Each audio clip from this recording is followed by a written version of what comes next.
dream in your shoes. Every step that I take is another mistake to you. Just caught in the undertow.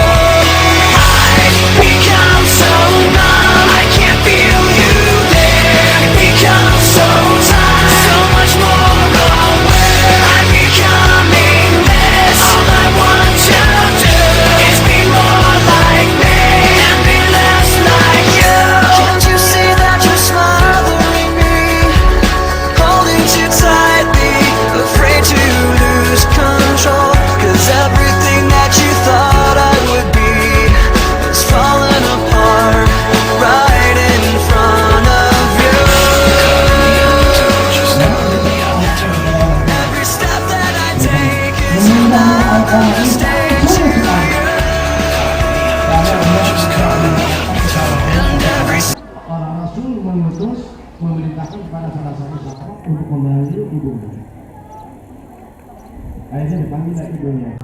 Untuk apa? Untuk segera memaafkan anaknya. Emang kesalahannya apa ini Alqamah ya sampai begitu disiksa oleh Allah di dunia ketika sakaratul mautnya sulit meninggal.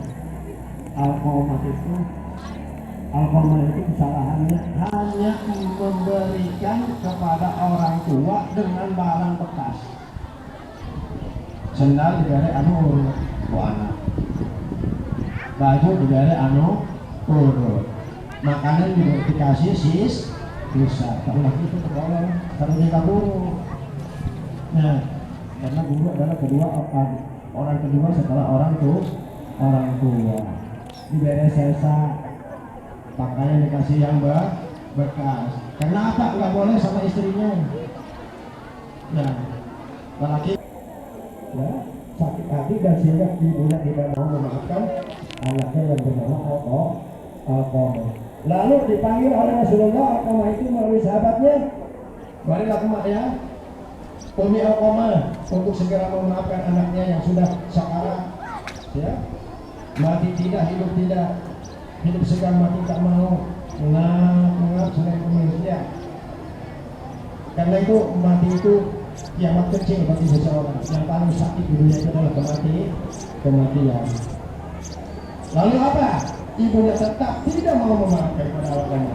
Oke, kalau begitu orang ngomong. Oke, kalau begitu kalau tidak mau memaafkan, seluruh sahabat yang ada tolong ambil kayu bakar. Ya, tolong kumpulkan kayu bakar. Wahai Rasul, untuk apa kayu bakar? Untuk membakar Alqamah supaya lekas mati. Akhirnya ibunya katanya, ya Rasulullah jangan, aku maafkanlah anakku. Alqamah akhirnya meninggal dunia. Nah, itulah ya akhlak kepada kedua orang tua. Kepada akhlak guru juga ada. Seorang santri yang hidupnya sudah belasan tahun dengan kiai, begitu dia diajarkan akhlaknya baik, akhlaknya bagus, padahal ngaji selama sekian belasan tahun itu enggak pernah ngaji. Belum gawena naon manehna, gawena nyari malaman embe ya kambing. Tetapi apa ilmunya? Sangat luar biasa, mengalahkan ilmu anak santri yang ngajinya 19 tahun. Hanya kepatuhan seorang santri kepada guru, kecuali kemana kita ngapalkan kata ada kemarin ya para kabur. Nah, yang kata-kata orang yang ngaji nahu, waw di sana adalah waw qasam. Artinya Allah bersumpah demi masa innal insana lafi khusr. Sesungguhnya kita, saya, Bapak Ibu guru, siswa-siswi, katanya kita dalam keadaan rugi. Kita duduk di sini rugi.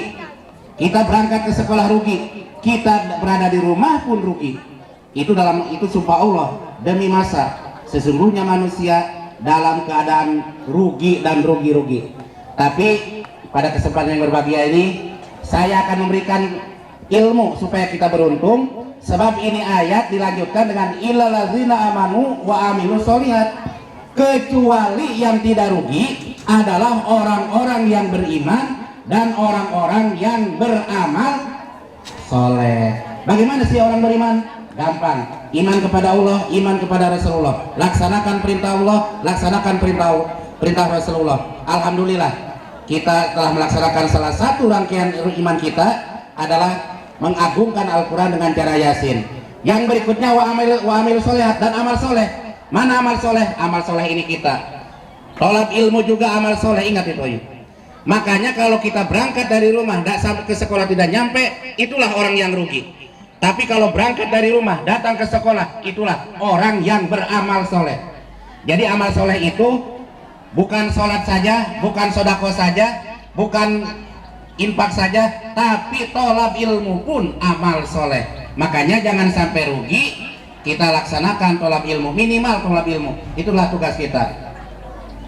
Jadi orang yang beruntung itu satu, orang yang beriman, kedua orang yang beramal soleh, dan yang ketiga ayat itu kan depannya watawasau bil haq, orang yang saling nasihat menasehati dalam kebaikan, watawasau bis sabr, dan orang yang nasihat menasehati dalam kesabaran. Sabar dalam menuntut ilmu, sabar dalam melaksanakan tugas dari ibu bapak guru, sabar. Dan kemarin pun oleh Pak Isom telah disampaikan bahwa salah satu untuk mencapai ilmu adalah watuli zamanin. Itu kan pendapat Imam Syafi'i. Salah satu kita ingin mencapai ilmu adalah watuli zamanin, lama waktunya. Watawasau bis sabr, saling nasihat menasihati. Makanya saya yakin siswa-siswi sering melihat iklan kan, ada iklan kecantikan itu apanya, katanya nikah itu penting tapi S2 lebih penting. Itu pada nasihat ulah-ulah mempo kecantikan apa ya, nikah itu memang penting tapi S2 itu penting. Artinya nikah adalah sunatullah, pendidikan pun perintah Allah. Jadi ulah kami kerja nikah. Jadi kalau kita artikan ketika SMP pacaran memang penting tapi sekolah lebih penting supaya seimbang. Nah gitu kan ya. Ini mah hanya lihat iklan kecantikan apa yang padahal kalau kita cermati secara mendalam itu Sahabat sejatiku, hilang kadar ingatanmu di hari kita saling berbagi. Dengan kotak sejuta mimpi, aku datang menghampirimu, ku perlihatkan semua hartaku. Kita selalu berpendapat kita ini yang terhebat, kesombongan di masa muda yang indah. Aku raja, kau pun raja, aku hitam, kau pun hitam. Arti teman lebih dari sekedar materi. Oh, jemput aku, jangan pernah lepaskan. Bila ku mulai lelah dan tak bersinar. Oh, sayangku, jangan pernah lepaskan.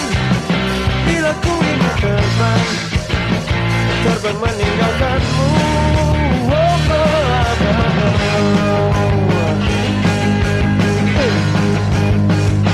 Ku selalu membanggakanmu, kau pun selalu menyanjungku, aku dan kamu.